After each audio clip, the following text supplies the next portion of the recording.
After the great victory won against Carthage, Rome had now succeeded in becoming one of the strongest actors, not only of Italy, but also of the Mediterranean world. Yet, like every growing power, Rome too was now turning toward greater goals. It had destroyed its rival in the west.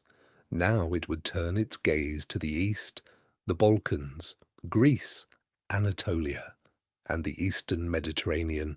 Rome's new stage was now here. After the Second Punic War, Rome began to have more and more influence in the eastern Mediterranean. It became a power that intervened especially in political developments in the Balkans and Anatolia.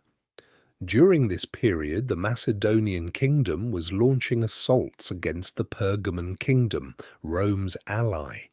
The king of Pergamon, meanwhile, was requesting support from Rome. Moreover, the Romans were already harbouring an inner hostility toward Macedonia, because they had earlier aided Hannibal, and now a strong opportunity had fallen into Rome's hands to begin this reckoning. In 197 BC, the Roman army made a landing in Thessaly. There, they came face to face with the army of Philip V, king of Macedon. In the battle that took place, the Roman army gained a great superiority, and Macedonia was inflicted with a heavy defeat.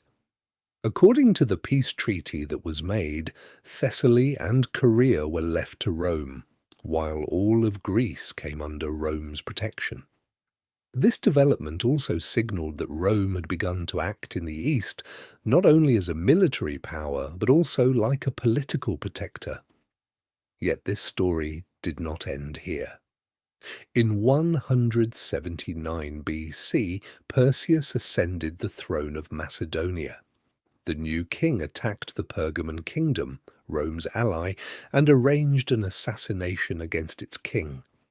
This event was an open challenge for the Roman Senate. The Senate accused Perseus of violating the agreements made between Rome and Macedonia and decided on war once again. The army of 30,000 men that set out from Rome came face to face with the Macedonian army near Pydna. In the battle that took place, Rome once again won a victory. King Perseus of Macedon was taken prisoner. Thus, while the kingdom of Macedonia was erased from history, its lands came to be seized by the Roman Republic. The elimination of Macedonia created a great shock in the Greek world, but Rome no longer intended to turn back. In 146 BC, the Achaean League declared war on Rome, yet this decision became a disaster for them. Although they did not realize that the Roman army was far stronger than their own, the League, which went on the attack, was defeated in a short time. Thus, all of Greece came under Rome's control. Rome was now repeating in the east the victories it had won in the west, adding glory to its glory. Rome's expansion did not remain limited to this either.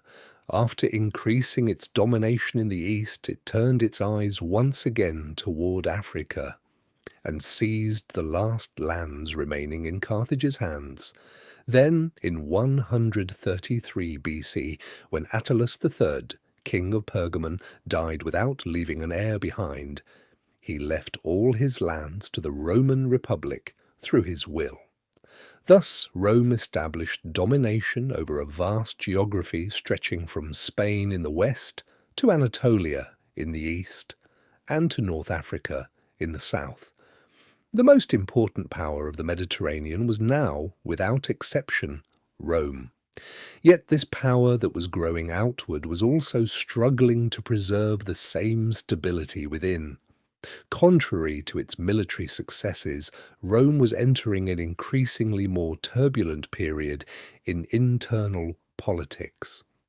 As the 1st century BC approached, farmers were growing poorer, class differences were deepening and external threats were rising once again. In North Africa, the kingdom of Numidia, and in the north, the Germanic tribes, had begun to threaten Roman lands. During this period, one of the prominent names of Rome was Gaius Marius. In 105 BC, the Roman army under Marius entered Numidian territory and captured Jugurtha. In this way, the kingdom of Numidia ceased to be a serious threat to Rome. Afterward, turning his direction northward, Marius fought a series of successful battles against the Germanic tribes that were assaulting Roman lands. Having secured safety in the north and in North Africa, Rome this time turned once again toward Anatolia. One of the strongest kings of Anatolia, Mithridates, king of Pontus, openly harbored hostility toward the Roman people who had settled in Anatolia. In 88 BC, in that same year, the small Roman army sent to stop Mithridates was destroyed. This defeat started a great problem, not only in the east, but also within Rome itself. Sulla, the commander at the head of the Anatolian army, was dismissed, and Marius was appointed in his place. This decision enraged Sulla. Sulla marched on Rome together with his army, took control of the country, and declared the consuls who had removed him enemies of the state. Afterwards, in 82 BC, he was declared dictator by the Senate. For Rome, this was a very dangerous threshold, for the office of dictatorship had previously been a temporary authority resorted to in exceptional situations. But Sulla was very different from traditional dictators. From the moment he took office, he gained the power to have people killed without question. A few years later, Sulla left office of his own will and abandoned politics. Yet the legacy he left behind was extremely heavy, because his march on Rome was the clearest sign that the army had now come to give its loyalty not to the state, but to commanders. The foundations of the Republic had been shaken, and Rome would never again be what it once was. After Sulla, the Senate once again decided to march against the kingdom of Pontus. This time Pompey stood at the head of the army. The great Roman army under Pompey defeated Pontus in 65 BC and put an end to the kingdom's existence. At the same time, the pirates spreading across the Mediterranean had also become an important problem for Rome. They were attacking the coasts of Judea and Damascus and plundering cities. Pompey, who was sent to the region upon the call for support from the disintegrating Seleucid Empire, won important victories against the pirates with the support of the fleet. Afterwards, he occupied the lands of Judea and Damascus in the name of Rome. Just at this moment, another name in the Roman army had begun to make his star shine brighter: Julius Caesar. By 58 BC, Caesar had begun to win important military victories in the north. First, he pushed the Celts to the north, and afterwards drove the Germanic peoples beyond the Rhine River. In a short time, the region up to present-day northern France and Belgium passed under Roman rule. Caesar was becoming not only a commander, but also a hero, growing steadily in the eyes of the people. Yet this rise in Rome did not make everyone happy. In 49 BC, the internal disturbances taking place in the Roman Senate dragged the country into an atmosphere of chaos. Pompey, the powerful figure of the period, opened investigations against many people on charges of corruption and abuse of office. At the head of these names stood Caesar. Caesar saw this as a conspiracy set up against him and marched upon Rome with his army. The small Roman units that came out against Caesar could not stop him. Pompey first fled to Spain and then to Egypt. but he was killed the moment he arrived in Egypt.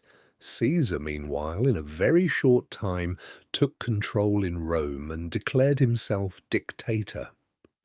The Republic was now living in appearance, but in reality it was surrendering to the will of a single man. One of the most important events of Caesar's dictatorship was the struggle for the throne in Egypt. Cleopatra, who wanted to seize power in Egypt, asked Caesar for support. Caesar went to Egypt together with his army, won the battle, fought in the Nile Delta, and delivered the country to Cleopatra. This was not only an external intervention but also an important development showing that Caesar had become a decisive power in the Eastern Mediterranean as well. Yet as Caesar's power increased, the fear felt toward him also grew. He had forgiven many people he had defeated in the civil wars, and had even allowed them to remain in the Senate. But this became one of his greatest mistakes. In 44 BC, Caesar's being declared dictator for life became the final drop that made the cup overflow for the opposition. And Rome's legendary commander was killed in an assassination during a meeting in the Senate. With Caesar's death, a new struggle for power began in Rome. His young nephew, Gaius Octavius, ascended the throne. Although he was still very young, Octavius in a short time both adapted to affairs of state and succeeded in winning the support of the people. In his early years he acted together with Marcus Antonius and Marcus Lepidus, yet before long this partnership turned into a struggle for leadership. Octavius eliminated his enemies one by one. Despite Cleopatra's support, he defeated Marcus Antonius. Afterwards, he moved against Egypt. The victory won in the naval battle of Actium opened a new page in Roman history. After Cleopatra's death, Egypt was incorporated into Roman territory. In this way, Octavius not only defeated his rivals, but also took control of one of Rome's richest eastern regions. The Senate gave the young leader the title Augustus. This title showed that he was seen not as an ordinary ruler, but as the person who had begun Rome's new age. After taking power, Augustus never forgot what had happened to Caesar. For this reason, in order not to experience a similar end once again, he began to gather authority into his own hands. He took the army directly under his own control, made his decisions unquestionable, and established a central power on a scale never before seen in Roman history. For this reason, historians accept the year 27 BC as the birth of the Roman Empire. Although the Republic seemed not to have formally ended, in reality Rome had now transformed into an entirely different state. So, this story was not merely the story of conquests, it was also the story of how a republic, step by step, was transformed into the rule of a single man. Rome grew. It grew rich. It brought the world under its influence, but in the end, the struggle for power within changed it. And it was precisely that change which, while burying the Roman Republic in history, gave birth to the Roman Empire. For the coming chapters, do not forget to like the video and follow our channel.